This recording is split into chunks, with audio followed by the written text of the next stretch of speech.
तो दोस्तों कैसे हैं आप लोग। मैं उम्मीद करता हूं कि सब कुछ ठीक होगा। और देखो वैसे तो मेरा नाम बादल यादव है, लेकिन मिल्किंग किसी और चीज की चल रही है। द वन पीस की मांगा चालू है, वन पीस का एनिमे चालू है, वन पीस की लाइव एक्शन सीरीज चालू है, वन पीस का एनिमे का रीमेक चालू होने वाला है। हम सबको ये डिटेल्स तो पता है कि कहानी को वापस से एनिमेट किया जा रहा है। विट स्टूडियोज ने बाहर संभाला तो एकदम कमाल का काम करेंगे। लेकिन अभी 2-3 दिन पहले उसका ट्रेलर गिराया एंड नई इन्फॉर्मेशन अपने सामने आई है जो थोड़ा सा इधर उधर, मतलब आई एम हैप्पी। ओवरऑल मैं बहुत खुश हूं कि इतना मिल्क किया जा रहा है। मैं तो कहता हूं एक लाइव एक्शन मूवी भी अनाउंस कर दो। And I am really excited, looking forward कि ये द वन पीस में क्या करते हैं विट स्टूडियोज। फरवरी में नेटफ्लिक्स के ऊपर ड्रॉप होगा ये सारे के सारे एपिसोड्स एक साथ। और ये ऑफिशियली कंफर्म्ड भी हो चुका है कि पहले सीजन के अंदर 7 एपिसोड होने वाले हैं, जो कि मांगा के रफली 50 चैप्टर्स अडैप्ट करेंगे। मतलब पर एपिसोड अपने को 7 चैप्टर देखने मिलेगा। ये कितना अच्छा है कितना बुरा है, रेफरेंस दिलाने के लिए जो करंट एनिमे एयर हो रहा है जिसके 12 से एपिसोड्स कुछ हो चुके हैं, उसने अभी 6-6 महीने का ब्रेक अनाउंस किया है कि हम लोग एक साल में 6 महीने तक एपिसोड निकालेंगे, फिर 6 महीने का गैप होगा, फिर वापस से 6 महीने बाद आएंगे, तब जाके उनका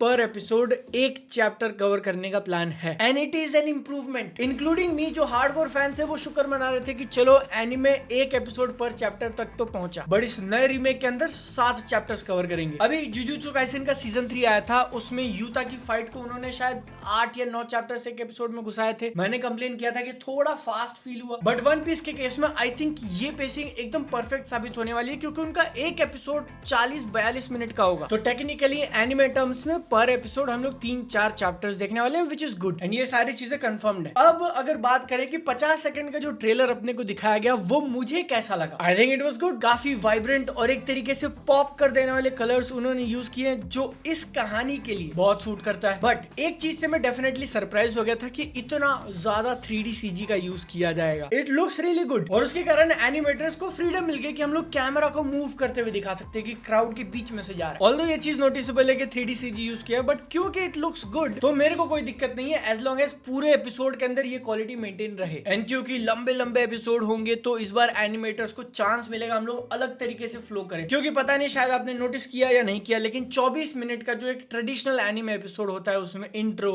आउट्रो थोड़ा बहुत रिकैप ऐड कर दिया, और फिर क्योंकि बीच में ब्रेक भी लगाना है, टीवी पे आ रहा है तो ऐड दिखाएंगे, तो उस हिसाब से तुमको वो मूवमेंट बिल्ड करके पॉज लेना पड़ता है, फिर वापस से चालू करना पड़ता है। ये सबका झंझट नहीं रहेगा। एक बार आपने कहानी चालू करी तो आप अच्छा खासा लंबा टाइम ले लो वो फ्लो सेट करने के लिए। तो इसके कारण आई थिंक कहानी और इमर्सिव तरीके से बताई जा सकती है। लेकिन यार दो चीजें यहाँ पर, सबसे पहला कि फरवरी 2027 अभी तो बहुत दूर है। आपने अनाउंस कब किया था, लग रहा था कि मैं 20 साल का था, आ घब रहा है जब मैं 30 साल का हो जाऊंगा। एंड दूसरी बहुत इंपॉर्टेंट चीज कि वॉइस एक्टर्स के लिए वो लोग ओरिजिनल वाले ही लेके आए हैं। लूफी के लिए जो इतनी आइकॉनिक आवाज है जापानीज में, उनके लिए वही सेम एक्टर जिन्होंने 1200 एपिसोड्स में दे रखा है आवाज। एंड ये चीज एक पॉइंट ऑफ व्यू से सेंस बनाती है कि चलो आपको वो रिस्क नहीं लेना है कि जो ऑलरेडी एस्टैब्लिश्ड ऑडियंस है वो कंप्लेन करे कि नया आवाज सूट नहीं हुआ, क्योंकि लोग कंप्लेन करने के लिए किसी चीज के भी कंप्लेन करते हैं। बट फिर भी यहाँ पर आई पर्सनली फील कि आपके पास एक अच्छा अपॉर्चुनिटी था, आप नए वॉइस एक्टर्स को उतार सकते थे, क्योंकि जो ओल्ड गार्ड है उनकी एज काफी हो चुकी है। एंड अगर आप प्लान कर रहे हो कि इस नए रीमेक को लंबा चलाओगे तो फिर भाई ऐसा ना हो कि आपको बीच में चेंज करना पड़े। तो ये एक बिटर स्वीट वाली सिचुएशन है। मैं खुश भी हूं कि चलो लूफी की जो आवाज है वो कंसिस्टेंट रहेगी, बट इसके कारण एक और क्वेश्चन खड़ा हो जाता है कि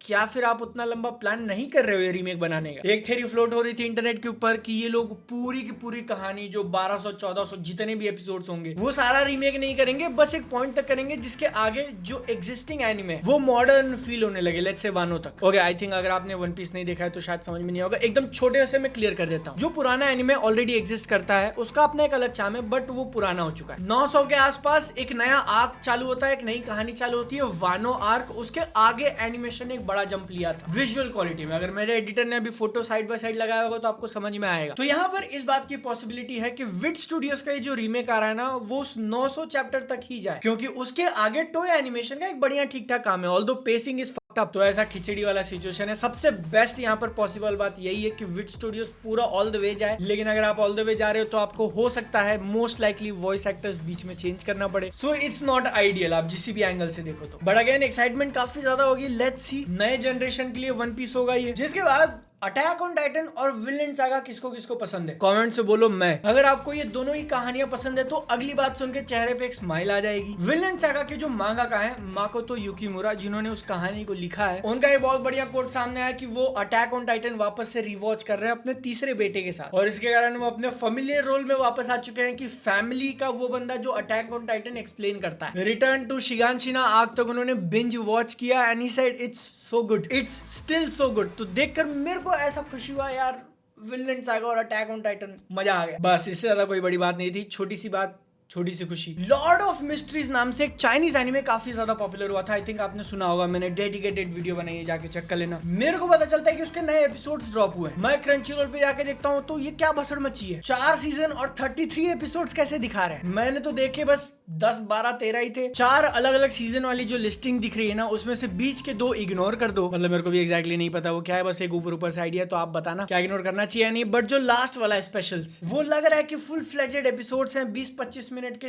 3 पार्ट्स में। तो अगर आपको लॉर्ड ऑफ मिस्ट्रीज पसंद थी आप उसको चेकआउट कर सकते हो। एंड उसका सीजन 2 जो अगले साल आने वाला है, फेसलेस आर्क कवर होगा उसमें, उसका विजुअल अपने सामने आया, पोस्टर। कागुराबाची का नाम शायद आपने सुना होगा, अगर आपको कोई आइडिया नहीं है तो इसके मांगा को नेक्स्ट बिग थिंग की तरह पुश किया जा रहा था। आपने अगर शायद नोटिस किया होगा कि आजकल जो पॉपुलर एनिमेस थे या तो वो खत्म हो रहे हैं या उनकी मांगास खत्म हो चुकी हैं। डीमन स्लेयर, जुजुत्सु काइसन जो न्यू एज एनिमे थे अब वो उतने न्यू एज नहीं रहे, या तो अपना मिड पॉइंट क्रॉस कर चुके हैं या फिर एंड की तरफ बढ़ रहे हैं। तो अब इनके आगे इनके बाद क्या, कागुराबाची ये एक नेक्स्ट बिग थिंग हो सकता है जिसका एनिमे ऑफिशियली अनाउंस कर दिया गया था। अप्रैल 2027 में एयर होगा, उसका टीजर आया एंड इट लुक्स गुड। मुझे एग्जैक्टली टाइम याद नहीं है but I think jujutsu Kaisen and के टाइम पे ही इसको पुश किया जा रहा था कि ये अब बड़ा होगा। मैंने शुरू के कुछ चैप्टर रीड किए थे एंड देन ड्रॉप कर दिया। सो लेट्स सी इसका एनिमे वो हाइप लेके जा पाएगा या नहीं। अगर आपने रीड करी है तो बताना। अब इसके बाद हम लोग फटाफट वाले कॉर्नर पे चलेंगे, एकदम झटाफट न्यूज। हंटर हंटर का मांगा चैप्टर नंबर 411 रिलीज हो चुका है एंड वो अब सीरियलाइजेशन में भी आ गया। ब्रेक लिया था क्रिएटर ने। देखते हैं एनिमे का नेक्स्ट बैच कब अनाउंस होता है। साकामोटो डेज का सीजन 2 जो कि जनवरी 2027 में आएगा, उसका पोस्टर और टीजर लॉन्च किया, जाके चेक कर लेना। डिलीशियस इन डंजन काफी बढ़िया एनिमे, उसका नया इलस्ट्रेशन आया, पॉज करके एडमायर कर लो। स्टूडियो मापा का जो पहला टीवी एनिमे था उसको 14 साल कंप्लीट हो चुके हैं। साइबरपंक एज रनर्स का सीजन 1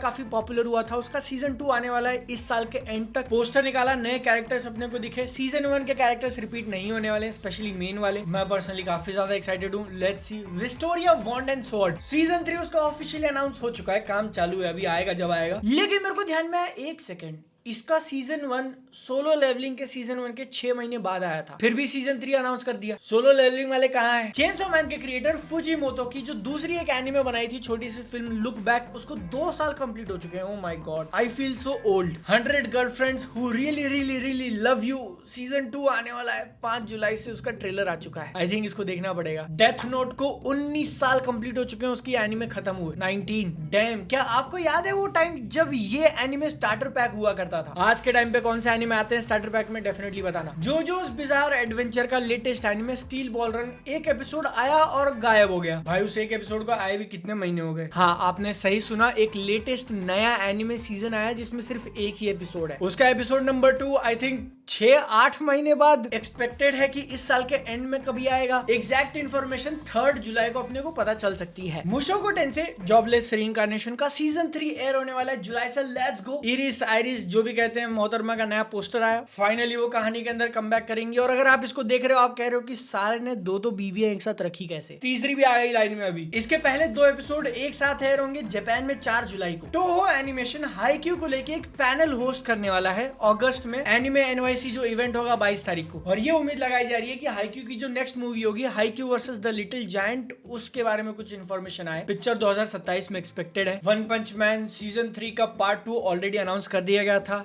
आएगा 2027 में। उसका नया विजुअल आया हुआ है फुल स्क्रीन, जितने डिटेल इसके अंदर उसका आधा भी अगर एनिमे में दिख जाए। डॉक्टर स्टोन खत्म हो चुका है, उसका पूरा का पूरा एनिमे, उसकी पूरी की पूरी कहानी खत्म, दी एंड। मैंने डेडिकेटेड वीडियो बनाया, चेक कर लेना। आवाशी जो कि एक काफी बढ़िया फुटबॉल एनिमे है, आई थिंक ब्लू लॉक से भी बेटर कहूंगा मैं एनिमे के हिसाब से। उसका सीजन 2 आ रहा है जन्मों बाद, 4 अक्टूबर को नया पोस्टर आया, बहुत हैप्पी। एंड फुटबॉल पे रहते हुए वर्ल्ड कप में जापान की भिड़ंत होगी ब्राजील के साथ, जिसको सपोर्ट तो पूरा जापान कर ही रहा है, लेकिन माय एकेडमिया के डेको भाई साहब उतर चुके हैं मैदान में। रेंट अ गर्लफ्रेंड का सीजन 6 अनाउंस कर दिया। सीजन 6 वीडियो बंद करने से पहले मुझे आपसे एक सजेशन चाहिए था कि क्या ट्विच के ऊपर हम लोग एनीमे स्ट्रीम वगैरह ऐसा कुछ कर सकते हैं कि मान लो एपिसोड आया, उसको लाइव देखा आप लोगों के साथ, कॉपीराइट वगैरह का क्या सीन होता है? क्योंकि मुझे पता है यूट्यूब तो ऐसा बाण लेके सीधा, तो आप कमेंट्स में बताओ, अगर होता होगा तो हम लोग ट्राई करेंगे कुछ करने का। 2 से 5 जुलाई तक का एनिमे एक्सपो होने वाला है, काफी बड़ा इवेंट। उसमें मल्टीपल पॉपुलर एनिमे शोज के नए इन्फॉर्मेशन अपने को पता चलेंगे। Gachiakuta, steel ball run, blue box, delicious in dungeon season 2 का भी विजुअल आया था, उसके बारे में भी इन्फॉर्मेशन। एंड एक इन्फॉर्मेशन थोड़ी कॉमिकल लगे मुझे कि काइजू नंबर 8 का सीजन 1 2 साल पहले खत्म हुआ था। बस 2 साल में उसका आखिरी एनिमे का